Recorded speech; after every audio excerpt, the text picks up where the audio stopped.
Tato movie guy. Okay. Hi everyone, welcome back. Maybe welcome for the very first time, and I'm kicking off my 2021 reviews with a film I've been waiting to see for quite some time now, and that is Gaspar Noé's Lux Æterna. This was a 2019 Cannes release that was obviously mixed reviews because Cannes, Gaspar Noé, they don't really do well together, but they always invite him because they enjoy the shock factor and the press behind the madman himself. But I adore Gaspar Noé. He is one of these directors that I have just been visually stimulated by and challenged. I think Climax recently, one of the best films of the last 10 years. I think Enter the Void, Irreversible. We have even Love. A lot of his short films, I love seeking them out. His whole aura is something that I find intoxicating and fascinating. And enough of the talking. Let's get to the real bit now and talk about Lux Æterna. Very vague with the kind of synopsis for this film. Basically, it's the story of two actresses, Beatrice Dahl and Charlotte Gainsborough, as they are on a film set telling stories about witches, and it's a vibrant kind of story that discusses beliefs, the actor's craft, and the art of filmmaking. But this is a real attack of the senses in the usual Noé form, I think. For 50 minutes, it grabs you and it just doesn't let you go. My best advice with Lux Æterna right now is that because you cannot see it in the cinema, put your headphones on, crank up the volume a little bit, and make the room as dark as possible because it makes it a more of an absorbing kind of ambience. And when it's safe to go to the cinema, and if it plays anywhere, go and see it because I will be doing so.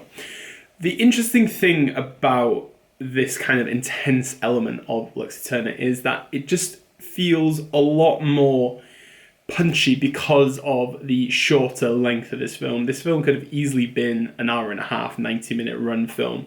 There's so much going on. It continuously blends this kind of like paranoid inducing kind of coma within us because it's kind of a hybrid of like a documentary, a fly on the wall kind of story, but it's also fictitious. He just meshes a lot together to make this story and this kind of experience, because it's more of an experience than a film, I think, into something that Noé truly is passionate about, because he only had 5 days to make this film. And I think in this time, the creative process is kind of going at a million miles an hour. He's continuously changing the ideas. He's actually mentioned that it's improvised.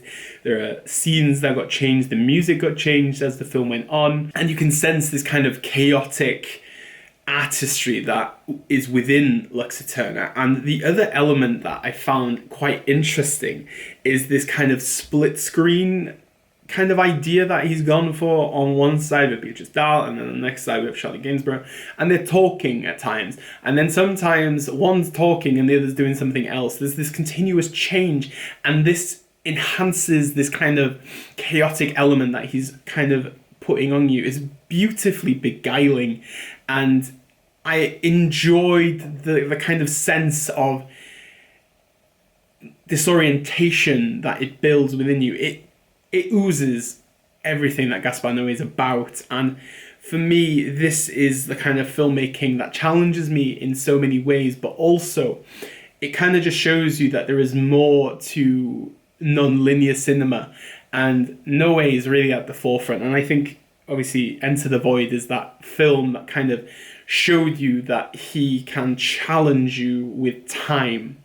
And within this 50 minutes, I found it to be awesomely challenging, and this is the kind of cinema that I would love to see more of, but in phases, I guess. Lux Æterna is beautifully canvassed by Noé, by the way. It is his usual kind of aesthetic with the kind of these grainy colours, very delicate but unhinged kind of framing, and it intensifies as the film goes on. And once we get to the last 15 minutes, and the 15 minutes that I'm talking about is something that everybody's discussed, but I'm going to try and steer away from saying anything.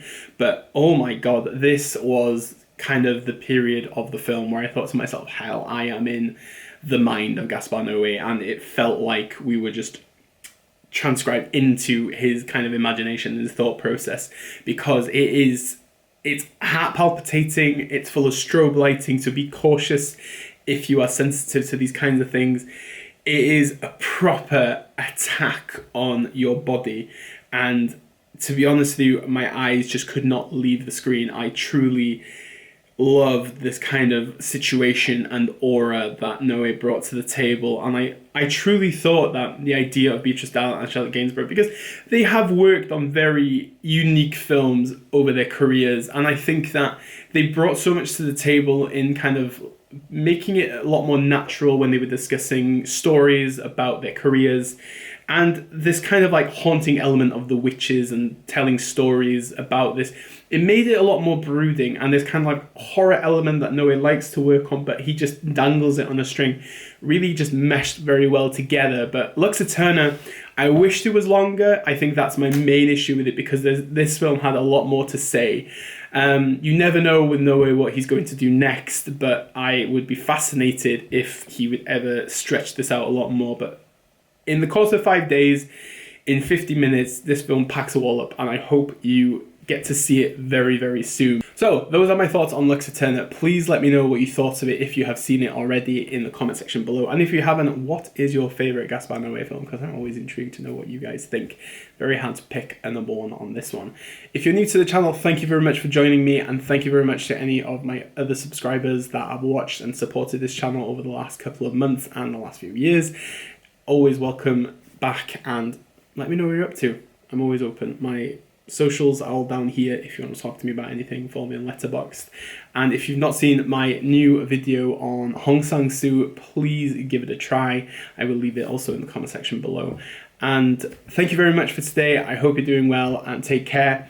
But as we normally say on this channel, Diolch danko, obrigado, merci beaucoup, arigato, dankeschön, bitteschön, all the shuns, and obviously never change. Bye.